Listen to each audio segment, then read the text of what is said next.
अस्सलाम वालेकुम students, today our lecture is analogy. ये एक बहुत इम्पॉर्टेंट टॉपिक है इंट्री टेस्ट का, स्पेशली इंजीनियरिंग के जो स्टूडेंट्स हैं जिन्होंने इंजीनियरिंग यूनिवर्सिटीज़ में एडमिशन लेना होता है, उनके इंग्लिश के सिलेबस में एनालॉजी का टॉपिक जो है उसके काफ़ी सारे क्वेश्चंस आते हैं। और अगर हम एमडी कैट की बात करें तो ये टॉपिक एनालॉजी का लॉजिकल रीजनिंग के फर्स्ट चैप्टर में है, तो वहाँ पर भी आपको ये लेक्चर जो है वो हेल्प आउट कर सकता है। तो स्टार्ट करते हैं क्लास। एनालॉजी होती क्या है? Analogy is basically a similar combination. आप ये कह सकते हैं कि यहाँ पर आपके पास एक पेयर आएगा, आपने उस पेयर के दरमियान एनालॉजी फाइंड आउट करनी है, यानी कि आपने उनका रिलेशन फाइंड आउट करना है कि उन दोनों का रिलेशन क्या है और उनमें सिमिलैरिटी क्या है। सपोज़ यहाँ पर हमारे पास ये पेयर हमने लिख लिया एक पेटल और रोज़। अब हमने देखना है सबसे पहले कि पेटल और रोज़ में क्या एनालॉजी है, इनका क्या कम्बिनेशन है, क्या रिलेशन है।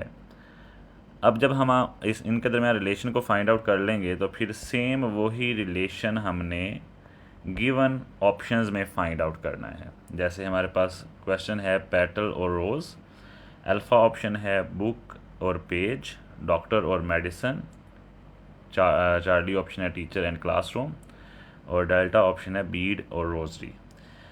अब इस क्वेश्चन को सॉल्व करने का सबसे बेहतरीन तरीका ये होता है कि जो आपके पास क्वेश्चन पेयर होता है आप उसका एक ब्रिज सेंटेंस बना लेते हैं। फिर उस सेंटेंस को आपने हर ऑप्शन पे अप्लाई करना है, जहाँ वो सूटेबल लगे वो आपका राइट ऑप्शन होगा। अब वो ब्रिज सेंटेंस ऐसे बनाना है जिस सेंटेंस से उस पेयर की एनालॉजी या सिमिलैरिटी जो है वो डिफ़ाइन हो सके। जैसे पेटल और रोज़ की एनालॉजी डिफ़ाइन करने के लिए हम एक सेंटेंस बनाते हैं, petal is a part of rose. अब ये सेंटेंस हमने बना लिया, यही इसकी सिमिलैरिटी या रिलेशन को बयान कर रहा है कि जो पेटल है वो रोज़ का एक हिस्सा होता है। अब इस सेंटेंस को हमने हर ऑप्शन पे अप्लाई करना है। अगर हम अल्फ़ा ऑप्शन पे अप्लाई करें तो क्या हम कह सकते हैं book is a part of page? नहीं, ऐसा नहीं कहा जा सकता, क्योंकि page is a part of book. तो हमने सिमिलैरिटी भी देखनी है और हमने तरतीब भी देखनी है। यहाँ पर बुक पहले है, पेज बाद में है, तो ये इसको book is a part of page नहीं कह सकते, तो ये रॉन्ग ऑप्शन है। अगर पेज पहले लिखा होता, बुक बाद में होता, तो ये हमारा राइट आंसर हो सकता था। बीटा ऑप्शन है डॉक्टर और मेडिसन। तो क्या हम कह सकते हैं doctor is a part of medicine? जी बिल्कुल नहीं कह सकते। Doctor uses medicine, doctor medicine इस्तेमाल करता है, डॉक्टर और मेडिसन का रिलेशन यूज़ करने का है। अच्छा, चार्ली ऑप्शन है teacher is a part of classroom. नहीं, ऐसा नहीं कह सकते। ये टीचर और क्लासरूम का जो रिलेशन है, इस रिलेशन को कहते हैं वर्कर एंड वर्क प्लेस, तो पार्ट ऑफ क्लासरूम नहीं कह सकते हम। उसके बाद डेल्टा ऑप्शन है जी bead is a part of rosary. बिल्कुल, बीड कहते हैं दाने को, मोती को, रोजरी कहते हैं तस्बीह को। तो जो मोती होता है वो तस्बीह का एक हिस्सा है। तो अगर हम ये हमारे ब्रिज सेंटेंस के अकॉर्डिंग जो डेल्टा ऑप्शन है हमारा राइट है और यही हमारा आंसर है। तो इस तरह आपके पास कोई भी क्वेश्चन आएगा, आप पहले क्वेश्चन पेयर का रिलेशन फाइंड आउट करेंगे, फिर उसका एक सेंटेंस बना लेंगे जिसे हम ब्रिज सेंटेंस कहते हैं। फिर उस सेंटेंस को आप गिवन ऑप्शंस पर अप्लाई करेंगे, जो ऑप्शन आपको सूटेबल लगे यानी जिसमें सेम एनालॉजी पाई जाए वो आपका आंसर होगा। अनदर एग्जांपल देखते हैं क्लास हम, एप्पल और फ्रूट। तो इसका अगर हम रिलेशन डिफ़ाइन करें तो हम ये कह सकते हैं कि जो एप्पल है वो फ्रूट की एक काइंड है। तो इसका सेंटेंस हम बना सकते हैं apple is a kind of fruit या apple is a type of fruit. अब इसी ब्रिज सेंटेंस को आप अल्फ़ा ऑप्शन पे अगर अप्लाई करें तो हम कह सकते हैं dessert is a type of vegetable. नहीं, डिज़र्ट कहते हैं स्वीट डिश को, तो जो किसी वेजिटेबल की टाइप नहीं है। तो ये हमारा जो अल्फ़ा ऑप्शन है इसमें एनालॉजी फिट आउट नहीं आती, तो इसे रॉन्ग कहेंगे। फिर जो बीटा ऑप्शन है उसमें हमारे पास दो वर्ड हैं बीफ और मीट।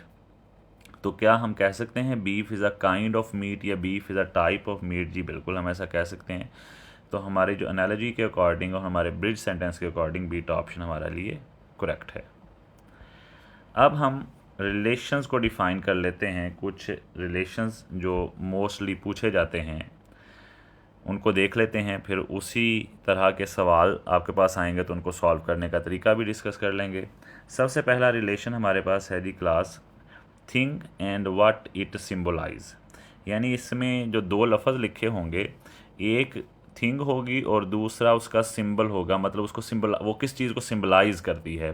सपोज जैसे यहाँ पर मैंने ऑप्शन एग्जांपल के तौर पर लिखा है डव और पीस, तो डव जो परिंदा है, फाख्ता है, सिम्बलाइजेस पीस, ये अमन की निशानी है, तो ये इनका रिलेशन है। अब अगर ये क्वेश्चन आया होगा तो हम ऐसा ऑप्शन ढूंढेंगे जिसमें पहला लफ्ज़ एक कोई थिंग होगी और दूसरा वो बात होगी, वो उसकी सिंबलिज़म होगी कि वो किस चीज़ का की अलामत है।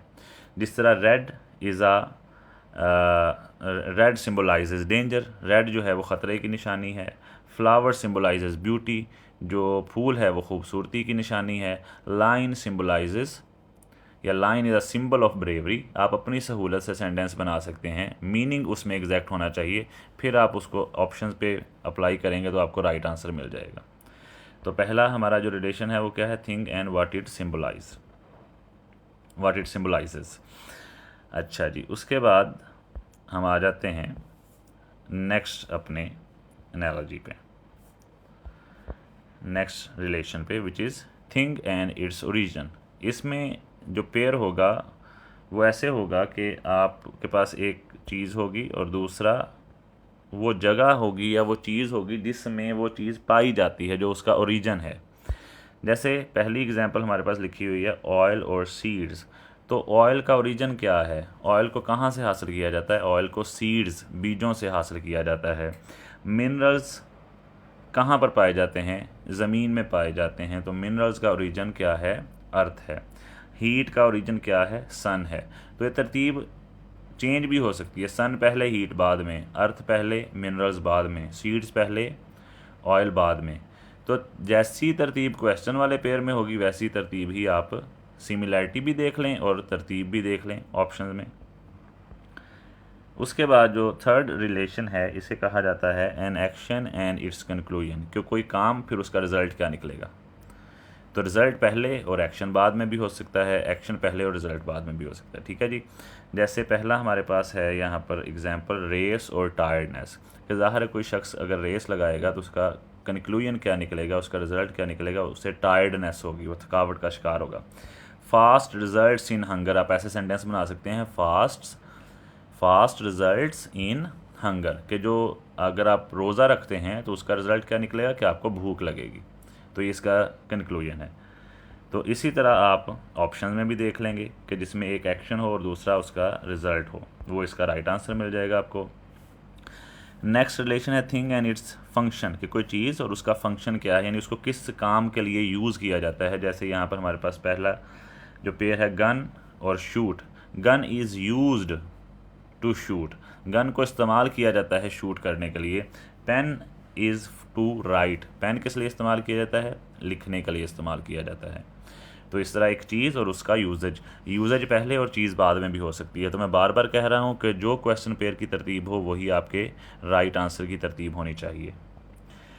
नेक्स्ट रिलेशन है थिंग एंड इट्स मैनर, कि इसमें क्या है, आप थिंग एंड इट्स मैनर भी कह सकते हैं, आप ये भी कह सकते हैं an action and it's manner, ये कोई काम और उसके काम करने का अंदाज़।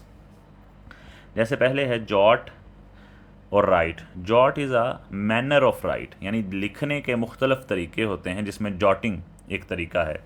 ठीक है। Walk is a manner of frisk, ठीक है, या आप ये कह सकते हैं frisk is a manner of walk. ठीक है जी। तो तरतीब चेंज हो सकती है, मैनर पहले और जो एक्शन है वो बाद में भी आ सकता है, एक्शन पहले और मैनर बाद में भी आ सकता है। उसके बाद जो नेक्स्ट रिलेशन है उसे कहा जाता है डेफिनेशन रिलेशन, कि कोई एक चीज़ जो डिफ़ाइन करती है दूसरी को। जैसे सैंड और ड्यून, कि अगर ड्यून लिखा होगा तो आपको पता चल जाएगा कि ये रेत का टीला है, ये खुद ब खुद डिफ़ाइन कर देगा इसके मटेरियल को, या ये किस चीज़ से फॉर्मेशन इसकी हुई है। इसी तरह स्नो और ड्रिफ्ट, जब किसी जगह पर स्नो फॉलिंग होती है तो कुछ अर्सा स्नो पड़े रहने के बाद जब वो सॉलिड फॉर्म में हो जाती है तो उसे ड्रिफ्ट कहते हैं। तो अगर आप कहीं पर ड्रिफ्ट पढ़ेंगे तो आपको आइडिया हो जाएगा कि ये डेफिनेशन है, ये डिफ़ाइन करेगी स्नो को। तो इसी तरह आप ये रिलेशन जब डिफ़ाइन कर लेंगे फिर इसी रिलेशन को आप गिवन ऑप्शन में ढूंढ लें। उसके बाद जो हमने सबसे पहले एग्जांपल की थी टाइप वाली, यानी कि जो यहाँ पर हमने एग्जांपल की है Apple is a type of fruit, तो वो वाला रिलेशन हम डिस्कस करने लगे हैं। यानी rose is a type of flowers, oak is a type of trees. तो इस तरह टाइप आप ढूंढेंगे। ये ऐसे भी हो सकता है कि जो फ्लावर है पहले और रोज़ बाद में लिखा हो, ट्री पहले और ओक बाद में लिखा हो, तो ऑप्शन में भी तरतीब फिर आप वैसी ही ढूंढेंगे। नेक्स्ट रिलेशन है हमारे पास क्लास जेंडर, यानी इसमें दो पेयर लिखे होंगे ऑपोजिट जेंडर के, तो उसमें आप देख लेंगे कि पहला जेंडर मेल है और दूसरा फीमेल है, तो ऑप्शन में भी वो जिस भी एनिमल के, पर्सन के, जिस भी चीज़ के जेंडर की बात होगी उसमें मेल वाला जेंडर पहले और फीमेल वाला बाद में होना चाहिए।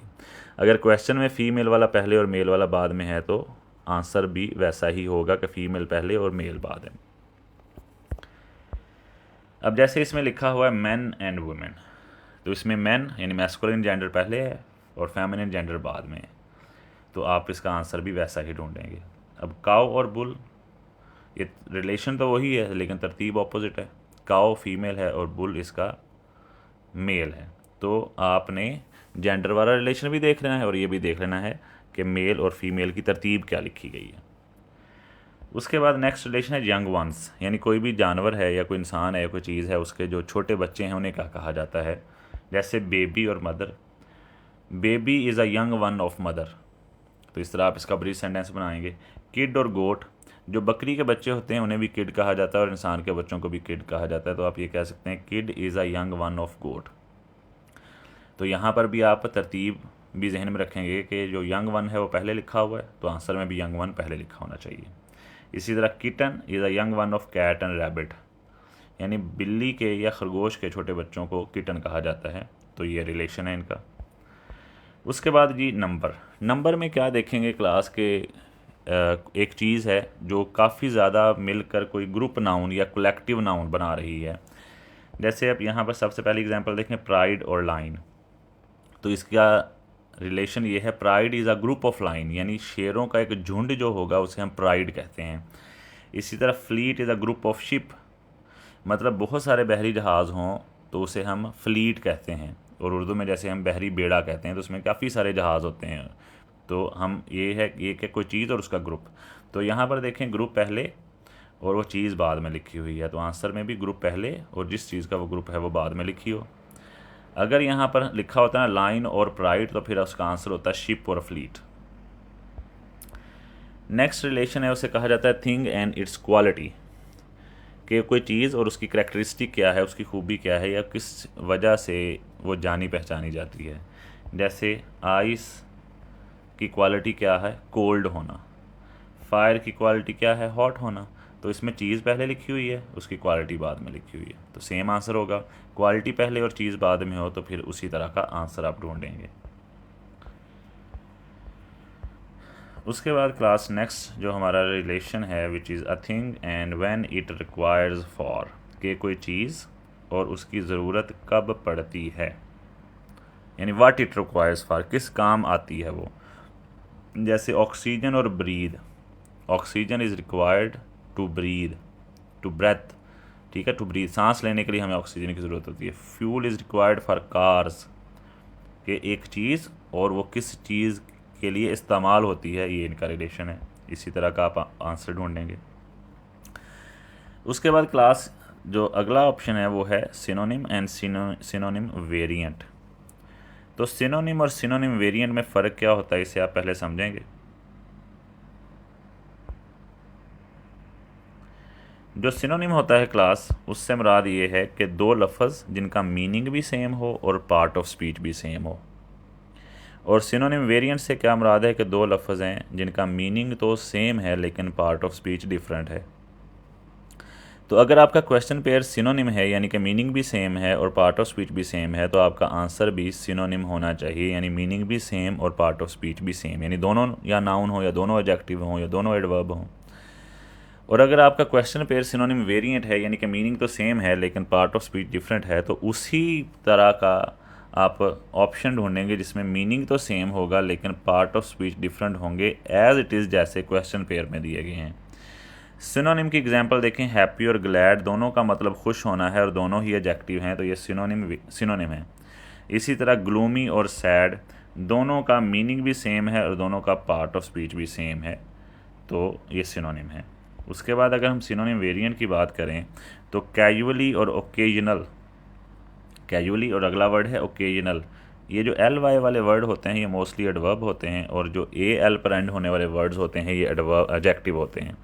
तो कैजुअली एडवर्ब है, ओकेजनल एडजेक्टिव है, मतलब दोनों का सेम है, यानी कभी कभार। तो मतलब सेम है लेकिन पार्ट ऑफ स्पीच डिफरेंट है, इसलिए हम इन्हें क्या कहेंगे कि ये सिनोनिम तो हैं, पार्ट ऑफ स्पीच वेरिएंट है, तो ये हो जाएंगे सिनोनिम वेरिएंट। इसी तरह इंडस्ट्रियस का मतलब भी मेहनती और डिलीजेंस का मतलब भी मेहनत ही है, लेकिन इंडस्ट्रियस एडजेक्टिव है क्योंकि ये ओ यू एस पे एंड हो रहा है, और डिलीजेंस नाउन है, meaning same, part of speech different. तो इसी तरह एंटोनिम और एंटोनिम वेरिएंट भी आपके पास आएंगे। एंटोनिम क्या होगा कि जिसमें दो लफ्ज़ हैं जिनका पार्ट ऑफ स्पीच डिफरेंट है लेकिन एंटोनिम क्या होगा जिसमें मीनिंग डिफरेंट है और पार्ट ऑफ स्पीच सेम है, वही हैगा एंटोनिम। और एंटोनिम वेरिएंट से मुराद क्या है कि मीनिंग भी डिफरेंट होगा और पार्ट ऑफ स्पीच भी डिफरेंट होगा। तो जिस तरह का आपके पास क्वेश्चन पेयर आएगा आप उसी तरह के आंसर को फाइंड आउट करेंगे। यानी सबसे पहला काम आपने क्वेश्चन पेयर की एनालॉजी डिफ़ाइन करना है, यानी उनका रिलेशन डिफ़ाइन करना है, उनके दरमियान सिमिलैरिटी डिफ़ाइन करनी है, उसका एक ब्रिज सेंटेंस बना लें, गिवन ऑप्शंस पर अप्लाई करें, आपको आपका राइट आंसर मिल जाएगा। तो इसी तरह के और बहुत सारे रिलेशंस हो सकते हैं, आप वर्ड्स को पढ़ें, आपको रिलेशन उसका खुद उसका आइडिया हो जाएगा।